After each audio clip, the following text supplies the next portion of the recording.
10th మరియు inter పూర్తి చేసిన విద్యార్థులకు ఆర్మీ, నేవీ, ఎయిర్ ఫోర్స్, ఎన్డీఏలలో ఉద్యోగాలు పొందండి. Excel defence academy.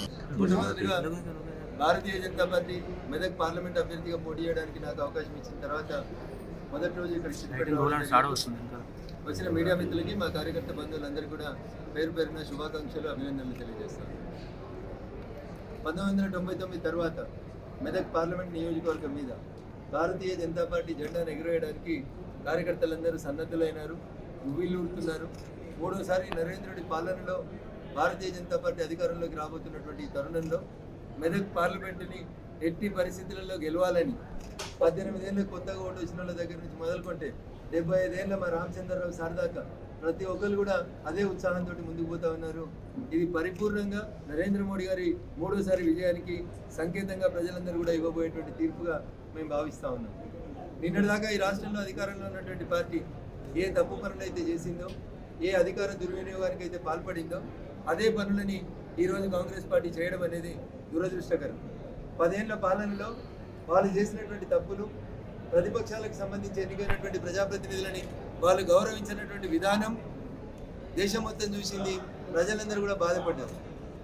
ఆ అనుభవం నుంచి గుణపాఠం నేర్చుకోవాల్సినటువంటి కాంగ్రెస్ పార్టీ ముంగట్నాగాలు ఎట్లా పోతే వెనుక నాగాలు అట్లే పోతుంది అన్నట్టు టీఆర్ఎస్ పార్టీ ఎన్ని తప్పులు చేసిందో తిరిగి అవే తప్పుల్ని పునరావృతం చేసేటువంటి కార్యక్రమాన్ని కాంగ్రెస్ పార్టీ ప్రారంభించింది.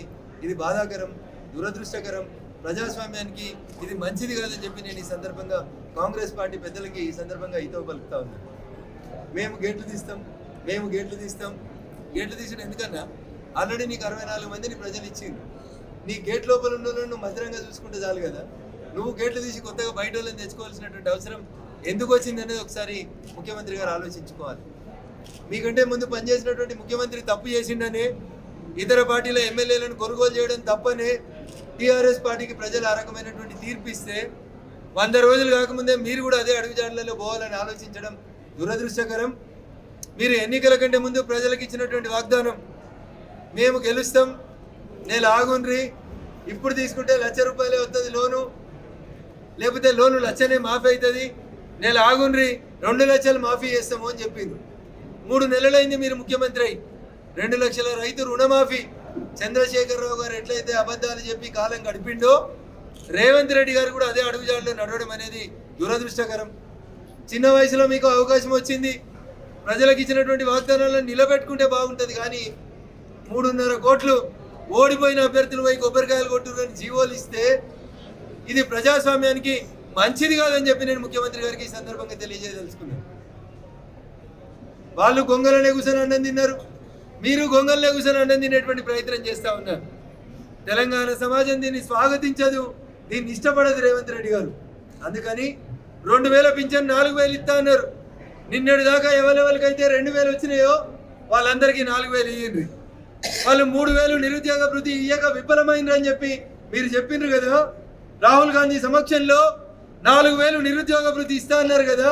గెలిచి 4వ నెలకు వచ్చిండ్రు రేవంత్ రెడ్డి గారు. ఇప్పుడు నిరుద్యోగ భృతి 4,000 ఇయ్యండి అడుగుతుంది సమాజం. వీటి మీద మాట్లాడుకుంటే బాగుంటుంది. కానీ కాంగ్రెస్లోకి వెళ్తే బీఆర్ఎస్లకి, బీఆర్ఎస్లోకి వెళ్తే కాంగ్రెస్లకి బొమ్మ బొరుసులాగా ఒక నాణ్యానికి మీ ఇద్దరి మధ్యలో ఉన్న విడదీయరాని బంధాన్ని మరొకసారి మీరు తెలంగాణ సమాజం ముందు ఉంచుతున్నారు. ఇది విఘ్నులైనటువంటి తెలంగాణ ప్రజలు ఆలోచించాలని చెప్పి నేను ఈ సందర్భంగా అప్పీల్ చేస్తా ఉన్నా. కేంద్రంలో ఉన్నటువంటి నరేంద్ర మోడీ గారి ప్రభుత్వం ఇది ఏ ప్రాంతం, ఇక్కడ ఎవరు ఎమ్మెల్యే ఉన్నారు, ఎవరు ఎంపీ ఉన్నారు అని చూడకుండా సబ్కా సాత్, సబ్కా వికాస్, సబ్కా విశ్వాస్ అనేటువంటి ఒక మంచి ఆలోచనతోటి కాశ్మీర్ నుంచి కన్యాకుమారి దాకా ఎవరు ఎంపీ ఉన్నా 5 కోట్ల రూపాయల ఎంపీ లాడ్స్ నిధులని ఆ ఎంపీ గారికే ఇచ్చి ఖర్చు పెట్టుకోమని విఘ్నతను ప్రదర్శించింది భారత ప్రభుత్వం. దయించి రేవంత్ రెడ్డి గారు మీరు కూడా బ్రాడ్గా ఆలోచించండి. రాజకీయ లోపల అట్లాంటి గొప్ప పనులను చేస్తే బాగుంటుందని చెప్పి నేను ఈ సందర్భంగా రేవంత్ రెడ్డి గారికి సూచించదలుచున్నా. రంగు మారి ఓ కాంగ్రెస్ తల్లి కాంగ్రెస్గా, ఓ కాంగ్రెస్ పిల్ల కాంగ్రెస్గా వ్యవహరించొద్దని చెప్పి నేను కాంగ్రెస్ పార్టీ పెద్దలకు చెప్పదలుచుకున్నాను. చంద్రశేఖరరావు గారు చేసినటువంటి తప్పులే ఇతర పార్టీల ఎమ్మెల్యేలని ఏ మందల కడితేంది, ఈనిడంక తెచ్చి మన దొడ్ల కట్టేయి అన్నట్టు, ఏ పార్టీ కండువాతోటి గెలిస్తేంది మళ్ళా తెచ్చి మన కండువాలు వేసేయండి అని చెప్పినటువంటి ఈ విధానాన్ని దయచేసి కాంగ్రెస్ పార్టీ ఆపాలే. ఢిల్లీ పెద్దలు కూడా దీనికి ఆలోచించాలని చెప్పి ఈ సందర్భంగా కాంగ్రెస్ పెద్దలకి హితవు చెప్తూ అలవి కాని హామీలని మళ్ళీ ఇలా మొదలుపెట్టిన పేపర్లలో ఏడాదికి 1,00,000 ఇస్తాం